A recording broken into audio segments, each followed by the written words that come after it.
มัทธิวบทที่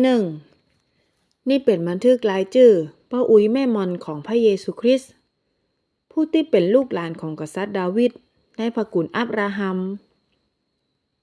มเป็นพ่ออิสอัคเป็นพ่อยาโคบ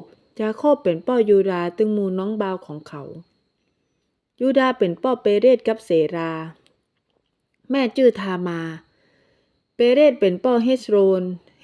เป็นพ่อรามเป็นพ่ออัมมีนาดับเป็นพ่อนาโซนเป็นพ่อสันโมนเป็นพ่อโบอาดแม่ชื่อราฮับโบอาดเป็นพ่อโอเบดแม่ชื่อรูธโอเบดเป็นพ่อเจสสีเป็นพ่อดาวิดผู้เป็นกษัตริย์ดาวิดเป็นพ่อซาโลมอนแม่ของซาโลมอนเคยเป็นเมียของอูริยามาก่อนซาโลมอนเป็นพ่อเรโหโบอัมเป็นพ่ออาบิยาเป็นพ่ออาสาเป็นพ่อเยโฮซาฟัดเป็นพ่อโยรัมเป็นพ่ออุสซิยาเป็นพ่อโยธามเป็นพ่ออาฮัดเป็นพ่อเฮเซคิยาเป็นพ่อมนาเส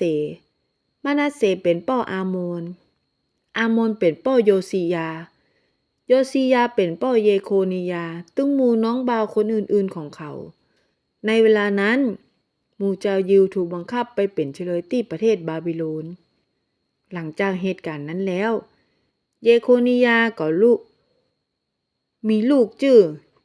เซอัลทีเอลเป็นพ่อเซรุบบาเบลเป็นพ่ออาบิยุดเป็นพ่อเอลียาคิมเป็นพ่ออาซอเป็นพ่อซาโดกเป็นพ่ออาคิมเป็นพ่อเอลีอูดเป็นพ่อเอเลอาซาเป็นพ่อมัทธานเป็นพ่อยาโคบเป็นพ่อโยเซฟที่เป็นผัวนางมารีแม่ของพระเยซูที่ฮ้องกันว่าพระคริสต์ย้อนจากอ่านตั้งแต่อับราฮัมลงมาจนถึงกษัตริย์ดาวิดนับได้14เจนคน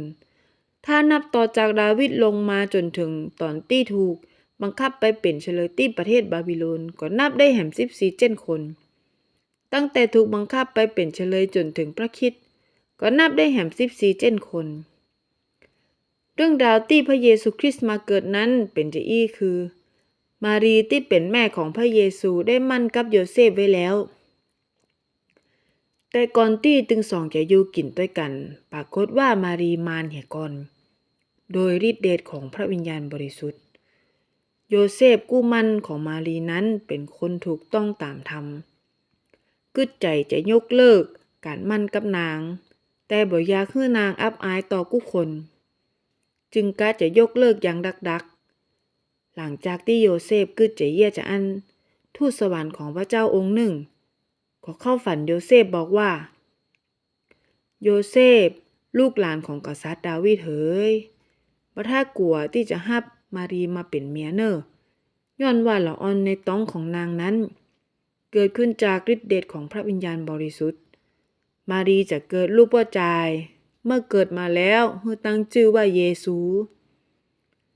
ย้อนว่าต้านจะช่วยคนของต้านให้รอดพ้นบาปโทษเรื่องตึงหมดนี้เกิดขึ้นเพื่อจะเป็นไปตามที่พระเจ้าได้อู้ผ่านทางผู้เป็นปากเป็นเสียงแทนพระองค์ว่าจะมีแม่หญิงสาวบริสุทธิ์คนหนึ่งมารแล้วก็เกิดลูกพ่อชายคนทั้งหลายจากฮ้องตั้นว่าอิมมานูเอลแปลว่าพระเจ้าอยู่กับเฮาเมื่อโยเซฟตื่นขึ้นมาก็ได้เยี่ยตามที่ทูตสวรรค์ของพระเจ้าสั่งไว้คือรับมารีมาเป็นเมียของเขาแต่บ่ได้มีหยังกับนางจนเต้าฮอดมารีเกิดลูกแล้วโยเซฟก็ฮ้องชื่อลูกคนนั้นว่าเยซู